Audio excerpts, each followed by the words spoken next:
எல்லோருக்கும் வணக்கம் நண்பர்களே. டென்ஷன் அப்பா டென்ஷன். ஒவ்வொரு நிமிடமும் காட்சிகள் மாறிக்கிட்டே இருக்கு.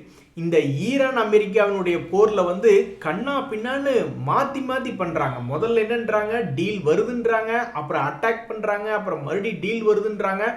ஆக மொத்தம் மிகப்பெரிய பிரச்சனை. இப்படி டென்ஷனான நமது வாழ்க்கையில இன்னைக்கு நிஃப்டி என்ன ஆச்சு அப்படின்னு பாத்தீங்கன்னா 118 பாயிண்ட் என்பது இறக்கமாக முடிஞ்சிருக்கு.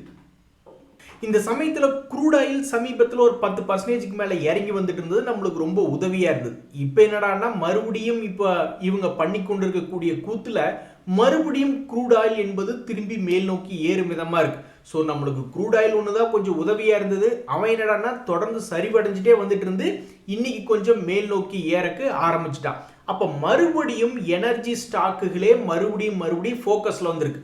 அப்படி ஃபோக்கஸில் வந்திருக்கக்கூடிய இரண்டு எனர்ஜி ஸ்டாக்குகள் என்ன அப்படின்னு நம்ம இப்போ பார்க்க போகிறது. JSW எனர்ஜி அப்படின்ற ஒரு ஷேர், அதானி டோட்டல் கேஸ் அப்படின்ற இன்னொரு எனர்ஜி ஷேர்.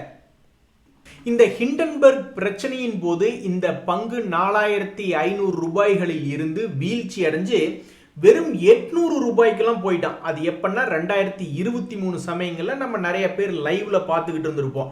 இப்படியும் ஏதாவது ஷேர்கள் விழுக முடியுமா அப்படின்னு. இவன் விழுந்ததுக்கு அப்புறம் தான் ஹை பிஇ இருந்த ட்ரெண்ட் என்ற ஷேர் கீழே விழுந்தது.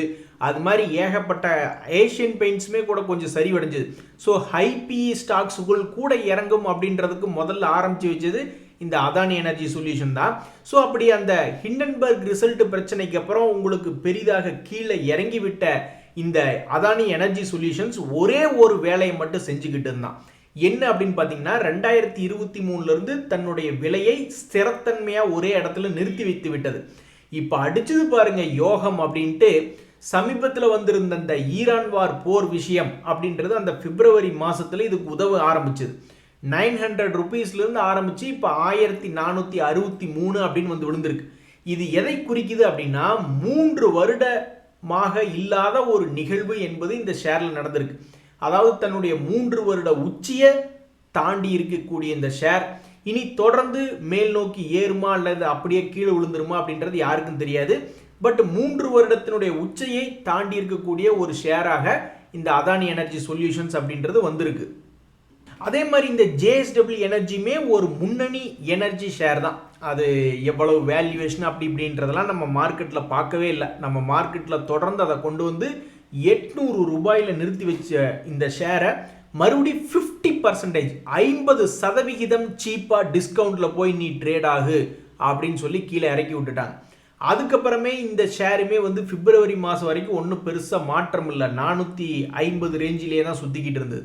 அதுக்கப்புறம் இந்த க்ரூட் ஆயிலினுடைய விலை ஏற்றம் அப்படின்றத ஒரு சாக்கா வச்சுக்கிட்டு இந்த ஷேர் தற்போது 576 அப்படின்றது இருக்கு. ஸோ இந்த இரண்டு பங்குகளுமே சமீபத்திய ஹை பக்கத்தில் ட்ரேட் ஆகி கொண்டிருக்கக்கூடிய பங்குகள். கடந்த 2 வருடம் 1.5 வருட லோ ஹை அப்படின்றத தொட்டு அல்லது அதை லேசாக தாண்டி ட்ரேட் ஆகி கொண்டிருக்கக்கூடிய சில பங்குகளில் இந்த ரெண்டு ஒன்று. இனிமேல் இதனுடைய வாழ்க்கை எப்படி இருக்கும்? தன்னுடைய பழைய லோவுக்கே திரும்பி போயிடுமா அல்லது தன்னுடைய பழைய ஹைக்கு திரும்பி வருமா என்பது பொறுத்திருந்து பார்க்கும் பொழுது தான் தெரிய வரும். ஒரு நண்பர் வசனம் எழுதுறார், 2 ஆடுகள் சந்தித்து கொண்ட பொழுது பேசவில்லையே அப்படின்ட்டு. ஆடு எப்படி பேசும் அப்படிங்கிற மாதிரி இந்த டாடா மோட்டார்ஸ்னுடைய பேசஞ்சர் வெஹிக்கிளும் டாடா மோட்டார்ஸ் கமர்ஷியல் வெஹிக்கிளும் இரண்டும் தன்னை சந்தித்து கொண்டன. அதாவது இந்த டாடா மோட்டார்ஸ் பேசஞ்சர் வெஹிக்கிள் அப்படின்ற ஷேர் சமீபத்தில் மிகவும் மோசமான ஒரு சூழ்நிலையாக தன்னுடைய 200 டேஸ் மூவிங் ஆவரேஜிலிருந்து ஒரு 23% கீழே இறங்கியிருந்தது. உடனே பல பேர் பார்த்துக்கிட்டு இருந்தாங்க, ஏதாவது திரும்பி தன்னுடைய இப்படி மோசமாக இறங்கி விட்டதே, இந்த மோசத்தை இதோட நிறுத்தி கொண்டு திரும்புமா, தன்னுடைய பழைய ஹையை திரும்பி பிடிக்குமா, ஒரு 2-3 மாதங்கள் கழித்து பார்த்தா தெரியுமே அப்படின்ற மாதிரிலாம் பல பேர் பார்த்துக்கிட்டு இருந்தாங்க. அந்த வகையிலே 300 ரூபாய்களிலே இருந்து ஒரு 2 மாதங்கள் கழித்து திருப்பி பார்க்கும் பொழுது அது கீழே விழுகாம மேலே வந்திருக்கு.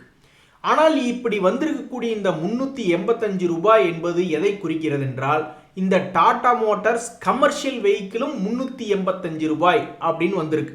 ஸோ இந்த டாடா மோட்டார்ஸ் கமர்ஷியல் வெஹிக்கிள் அவனுடைய செக்டரில் அவன் மிகப்பெரிய ஒரு லீடர். அப்படி இருக்கக்கூடிய இந்த டாடா மோட்டார்ஸ் கமர்ஷியல் வெஹிக்கிள் அற்புதமான லாபத்தை கொடுத்த பிறகு லேசாக சமீபத்தில் மார்க்கெட் சரியில்லையே அப்படின்னு கீழே விழுகிறதும் மேலே ஏறதுமா ட்ரேட் ஆகிட்டு இருக்கு. இப்போ கூட சமீபத்தில் கீழே விழுந்துட்டு எவ்வளவு திரும்பி மேலே ஏறியது அப்படின்னு பார்த்தீங்கன்னா ஒரு 17% என்பது சமீபத்தில் இறங்கி மறுபடியும் ஏறிடுச்சு 17%. மறுபடியும் இப்போ ஒரு 17% கீழே விழுந்திருக்கக்கூடிய இந்த டாடா மோட்டார்ஸ் மறுபடியும் திரும்பி தன்னுடைய பழைய ஹையை நோக்கி திரும்புமா, அல்லது சரி டாடா மோட்டார் பேசஞ்சர் வெஹிக்கிளே இந்த முறை நான் போகல, நீ போய் புதிய உச்சங்களை பார்த்துட்டு வா அப்படின்னு ஏதாவது ஆசீர்வாதம் பண்ணி அனுப்ப போகிறதா, அல்லது வா நாம் இருவரும் கும்பா குட்டி ஆவோம் அப்படின்னு ரெண்டு கீழே வருதான்றது யாருக்கும் தெரியாது. ஆனால் இன்றைய தேதியிலே இரண்டு பங்குகளும் வந்து 385 ரூபாய் என்ற இடத்திலே சந்தித்து ஆனந்தமாக உள்ளன. இதுல என்ன ஆனந்தம், தியாகு ஏதாவது பேசணும்னு பேசிக்கிட்டு இருக்காத அப்படின்ற அந்த டயலாக் தான் எனக்கு ஞாபகத்துக்கு வருது. எது எப்படியோ இரண்டும் 385 ரூபாய்களில் சந்தித்து நிற்கின்றன. இந்த இரண்டுமே ஒரு 700 அது நடக்காத விஷயம் இல்லை. இப்போ கூட இந்த டாடா மோட்டார் கமர்ஷியல் வெஹிக்கிள் என்பது யாராவது நினைச்சு பார்த்துருப்பாங்களா 300 ரூபாயிலிருந்து 500 ரூபாய் வரைக்கும் போயிடுச்சு அப்படின்ட்டு. அது மாதிரி இந்த இரண்டு பங்குகளும் ஒரு ஆளுக்கு ஒரு 700 வந்து பழைய ரேட் ஒரு 1500 வந்தால் கூட சந்தோஷமாக தான் இருக்கும். இல்லை ரெண்டு பேருமே மறுபடியும் ஆளுக்கு 1200 வந்து 2500 போனாலும் சந்தோஷமாக தான் இருக்கும். இல்லை ரெண்டுமே ஆளுக்கு ஒரு 2000 போய் 4000 போனாலும் தியாகு சொல்லிகிட்டே போகாத அப்படின்ற மாதிரி என்ன நடக்கும் என்று யாருக்குமே தெரியாது. இன்றைய தேதியில் ஒரு மகிழ்ச்சி வந்ததா, டாடா மோட்டார்ஸ் பேசஞ்சர் வெஹிக்கிள் கீழிருந்து மேலே ஏறி 200 டேஸ் மூவிங் ஆவரேஜை தாண்டி இருக்கிறதா அப்படின்றதா இன்றைய செய்தி. என்பதில் இன்னொரு மிக முக்கியமான செய்தி, ஒரு இமயமலையை நகர்த்த முடியாத மாதிரி ஒரு இமயமலை மாதிரி ஒரு இடத்துல உட்கார்ந்துகிட்டு இருந்ததுதான் இந்த எல்ஐசிஐ அப்படின்ற மிகப்பெரிய இந்தியாவினுடைய மிகப்பெரிய இன்சூரன்ஸ் கம்பெனி எல்ஐசி. ஒரு இடத்துல அசையாம உட்கார்ந்துகிட்டு இருந்தான். என்னடா இவ்வளவு பெரிய நியூஸ் வந்திருக்கு, போனஸ் நியூஸ் எல்லாம் வந்திருக்கு, இப்படி கல்லு மாதிரி உட்கார்ந்துருக்கானேன்னு பல பேர் வந்து ரொம்ப ஆச்சரியப்பட்டு பார்த்துக்கிட்டு இருந்தாங்க. இப்படி ஒரு போனஸ் நியூஸ் இருந்து இவன் ஏர்லினா இவன் மனுஷனா அப்படின்னு பல பேர் ரொம்ப ஆதங்கத்தை வெளிப்படுத்திக்கிட்டு இருந்தாங்க.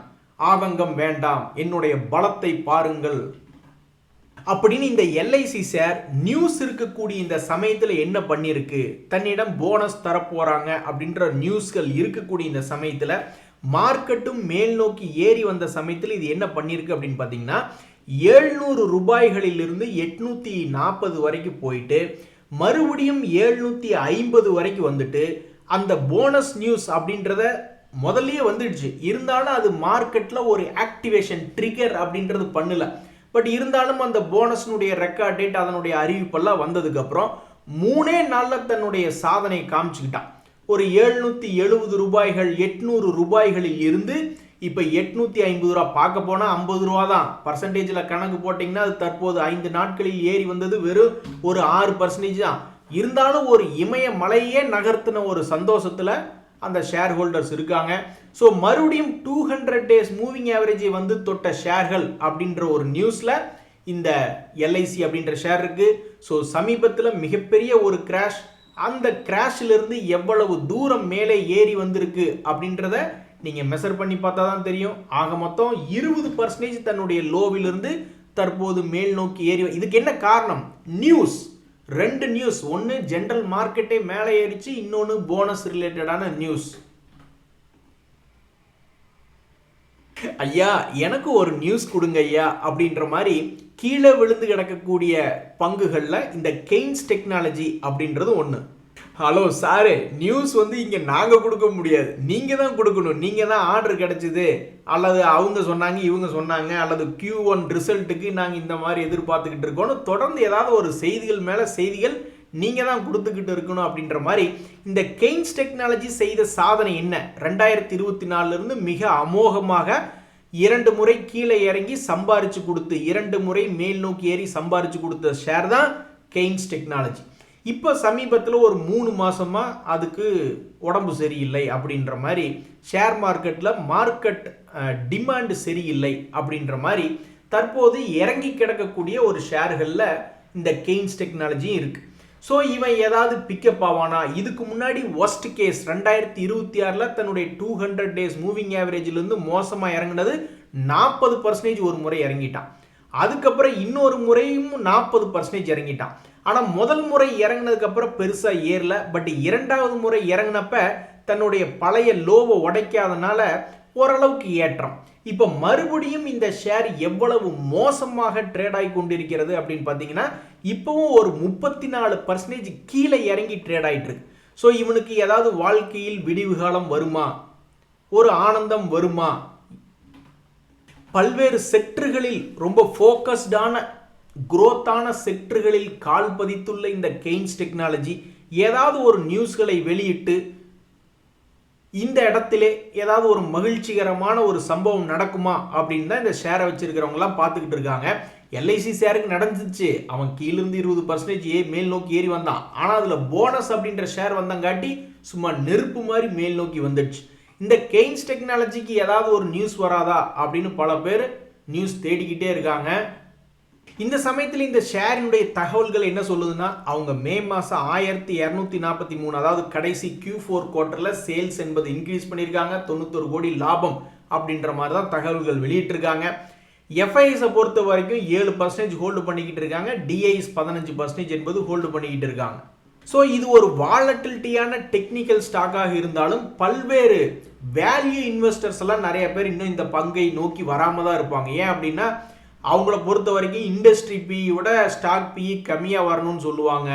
ப்ரைஸ் டு புக் வேல்யூ எல்லாம் எனக்கு 2க்கு கீழே வந்தால் தான் நான் கம்ஃபர்டபுளாக இருப்பேன் அப்படிம்பாங்க. அப்புறம் டிவிடெண்ட் எல்லாம் கொடுக்கணும்பாங்க. அந்த மாதிரி நிறைய கண்டிஷன்ஸ் என்பது வேல்யூ இன்வெஸ்டர்ஸ் வைப்பாங்க. ஸோ ஸ்டாக் மார்க்கெட்டில் வேல்யூ இன்வெஸ்டர் ஒரு கை தட்டுனா எப்படி ஓசை வரும், 2 கை தட்டணும்ல. வேல்யூ இன்வெஸ்டர்ஸுக்கும் சாதகமாக இருக்கணும், growth செக்டராகவும் இருக்கணும், அவன் பெரிய குவார்டர்லி நம்பர்ஸாகவும் இருக்கணும், டெக்னிக்கலாகவும் வால்டிலிட்டியாக இருக்கணும். இந்த மாதிரி பல அம்சங்கள் என்பது ஸ்டாக் மார்க்கெட்டில் தேவைப்படுது. இல்லைன்னா அந்த பங்கே ஏதாவது ஒரு பெரிய நியூஸாக கொடுக்கணும். ஸோ இந்த கெய்ன்ஸ் டெக்னாலஜி இல்லை எப்போ பெரிய நியூஸ் வரும்னு பல பேர் காத்துக்கிட்டு இருக்காங்க. நண்பர்களே, இன்னொரு மிக முக்கியமான ஷேர், இதுவும் பெரிய ஷேர் தான், மிட் கேப் லார்ஜ் கேப் மாதிரியே இருக்கக்கூடிய இதுவும் ஒரு லார்ஜ் கேப் ஷேர் தான்.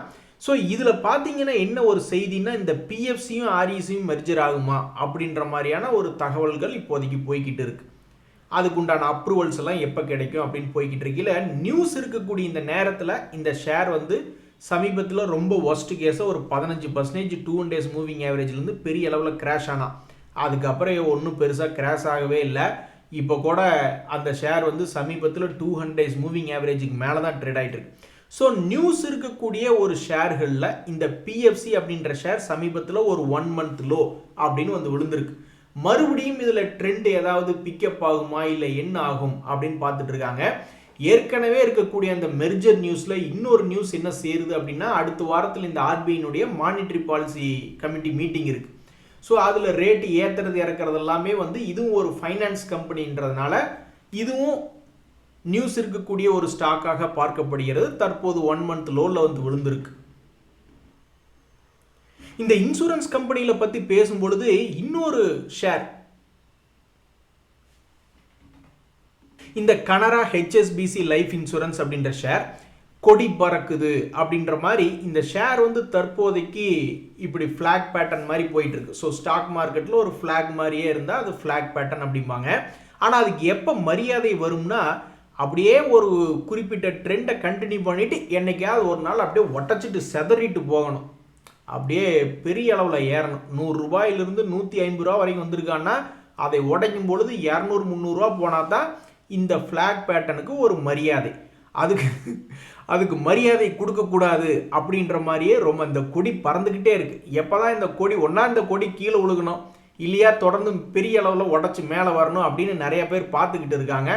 அப்படி இருக்கும் பொழுது இந்த கனரா ஹெச்எஸ்பிசி லைஃப் இன்சூரன்ஸ் அப்படின்ற ஷேரில் ஏதாவது செய்திகள் வருமா, ஏதாவது பிரேக் அவுட் கிடைக்குமா அப்படின்னு பல்வேறு மொமெண்டம் ட்ரேடர்ஸ் தற்போதைக்கு பார்த்துக்கிட்டு இருக்காங்க. நண்பர்களே, நம்மிடம் இருந்த பதக்கத்தை தட்டி பறித்து விட்டார்கள். அதாவது இந்த தைவான் அப்படின்ற மார்க்கெட் பார்த்தீங்கன்னா, தைவான் ஸ்டாக் இண்டெக்ஸ் வந்து டயக்ஸ், இது வந்து கடந்த ஒரு வருஷத்தில் 102% ஏறி இருக்கு. நம்ம ஆளுங்க ஒரு வருஷத்தில் நீங்கள் பார்த்தீங்கன்னா ஒரு 1087 பாயிண்ட் இறங்கி தான் இருக்காங்க. இதனால் என்ன ஆயிருக்கு அப்படின்னு பார்த்தீங்கன்னா, இந்த தைவானுடைய ஸ்டாக் எக்ஸ்சேஞ்ச் வந்து நம்மளுடைய மார்க்கெட்டை பீட் பண்ணி, அதாவது இந்தியாவுடைய இந்தியா வந்து இருக்கிறதுலே பெரிய ஸ்டாக் மார்க்கெட், நம்மளுடைய எல்லா ஷேர்களுடைய மார்க்கெட் கேபிட்டல் சேர்த்து பார்க்கும்போது பெரிய அளவில் உலகத்திலேயே 5வது இடத்துல இருந்தோம் அப்படின்ற ஒரு பெருமையை தள்ளி விட்டுட்டு இந்த தைவான் ஓவர்டேக் பண்ணி நம்மளுக்கு வந்துருச்சு.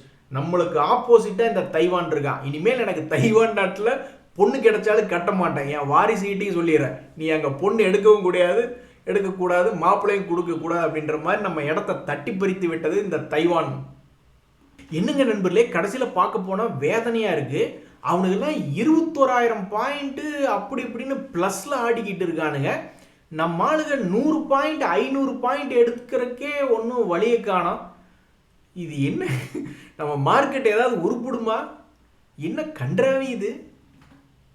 இப்படியே ஒவ்வொன்றா நம்ம கிட்டேருந்து பிடுங்கிடுவாங்க போல. நண்பர்களே, எது எப்படியோ இந்த வருஷம் இன்கம் டேக்ஸ் கட்டுறதுக்கு உண்டான தேதிகள்லாம் நெருங்கிட்டு இருக்கு. இந்த வாரத்தில் ஒரு நாள் ஹாலிடே வருது. அன்னைக்கு பார்த்து என்ன பெருசாக எடுக்கணும், இந்த பேங்க் ஸ்டேட்மெண்ட்டு அப்படி இப்படின்னு, அப்புறம் ஸ்டாக் மார்க்கெட் சம்மந்தப்பட்ட ஸ்டேட்மெண்ட்ஸு அப்படி இப்படி 4-5 எடுக்கணும். அதை எடுத்து ஃபைல் பண்ணணும். அதை ஏதாவது பெண்டிங்கில் வச்சுருந்தீங்கன்னா இந்த வாரம் வியாழக்கிழமை ஒரு நாள் ஹாலிடே வருது, அது ஒரு ரிமைண்டர். சரி, சின்ன நாடுகள் தான் ஏறுது அப்படின்னு பார்த்தா நம்மளோட பெரிய நாடு அமெரிக்கா எவ்வளோ பெரிய நாடு. அதுலேயும் நான் வந்து டவ் ஜோன்ஸ் இண்டெக்ஸ் எடுத்து பார்க்குறேன். நாஸ்டாக் எடுத்து பார்த்தோம்னா நம்ம வெட்டிச்சு செதறிடுவோம். அதனால் டவ் ஜோன்ஸ் இண்டெக்ஸே கடந்த ஒரு வருஷத்தில் எடுத்து பார்க்கும்போது 8,836 பாயிண்ட் 19% என்பது ஏறி இருக்கு. இந்த சமயத்தில் வந்து கண்ணா பின்னான்னு நியூஸ்கள் மாற்றி கொடுக்குறாங்க. இதனால் யாருக்காவது ஆதாயம் இருக்கா? ட்ரம்ப் அவர்கள் சார்ந்த அட்மினிஸ்ட்ரேஷன் சார்ந்தவர்கள் யாராவது ட்ரேட் பண்ணிக்கிட்டு இருக்காங்களான்னு பார்த்தா எஸ், டொனால்ட் ட்ரம்ப் அவர்களுடைய மகன் ட்ரேட் பண்ணிக்கிட்டு தான் இருக்காங்க. ஸோ அவங்களுக்கெல்லாம் ஏதாவது தகவல்கள் தெரியுமா தெரியாதா அப்படின்றது தெரியல. ஆனாலும் ரொம்ப ஹை வாலடைல் மார்க்கெட்டில் அவங்களால ஏதாவது பணம் பண்ண முடிஞ்சிருக்கா அப்படின்னு பார்த்தா கண்டிப்பாக பணம் பண்ணித்தாயே வச்சுருப்போம் அப்படின்ற மாதிரி தான் இருக்குது. அதுக்காக நம்ம மார்க்கெட்லேயும் வந்து பணம் இல்லை அப்படின்னு முடிவெடுத்துறாதீங்க. இப்போ காட்டுறோம் பாருங்க ஒரு மிகப்பெரிய ஒரு பிரம்மாஸ்திரத்தை. அதாவது நம்மளுடைய மிட் கேப் பங்குகள், ஸ்மால் கேப் பங்குகளுடைய சீக்ரெட் எடுத்து பாருங்க. அதாவது டவ் ஜோன்ஸ் அமெரிக்காவுடைய மார்க்கெட் 20% ஏறி இருந்ததா, நம்ம நிஃப்டி ஏறல. ஆனால் மிட் கேப்பை எடுத்து பாருங்க. அது எதுக்கு தேவை? நீ மிட் கேப்பை கொண்டு போய் லார்ஜ் கேப்போட கம்பேர் பண்ணிட்டேன்னா அப்படித்தான் பண்ணுவேன். ஸோ இந்த வருஷத்தினுடைய லோவிலிருந்து பார்க்கும்பொழுது மிட் கேப் இண்டெக்ஸே 20% என்பது ஏறி இருக்கு. ஸோ ஒரு வருட அளவில் நம்ம பார்க்கும் பொழுது அது முன்ன பண்ண இருக்கும். பட் இந்த வருஷம் லோவிலிருந்து நம்மளுடைய மிட் கேப் இண்டெக்ஸ் 20% ஏறி இருக்கு. அதே மாதிரி ஸ்மால் கேப் இண்டெக்ஸ் என்பது எடுத்து பார்க்கும் பொழுது அவனு 20% ஏறி இருக்கான். ஸோ மியூச்சுவல் ஃபண்டுகளில் இந்த ஸ்மால் கேப் மிட் கேப்லாம் தொடர்ந்து பணம் போட்டு எஸ்ஐபி வழியாக போட்டு வந்தவங்க இப்போ இந்த நிலைமையில கூட லாபத்தில் தான் இருந்துக்கிட்டு இருப்பாங்க. ஸோ நீங்கள் போய் நிஃப்டி மிட் கேப்பில் இருக்கக்கூடிய சில எக்ஸாம்பிள் ஷேர்ஸ் எல்லாம் ஏறி இருக்கா இல்லையா அப்படின்ற மாதிரி நீங்கள் போய் பார்த்தீங்கன்னா நிறைய பங்குகள் சமீபத்திய லோன்லேருந்து ஏறி இருப்பான். ஆல் டைம் ஹை என்பது போகல அப்படின்னாலும் சமீபத்திய லோன்லேருந்து பல்வேறு ஷேர்கள் என்பது ஏற தான் செஞ்சுருக்கும்.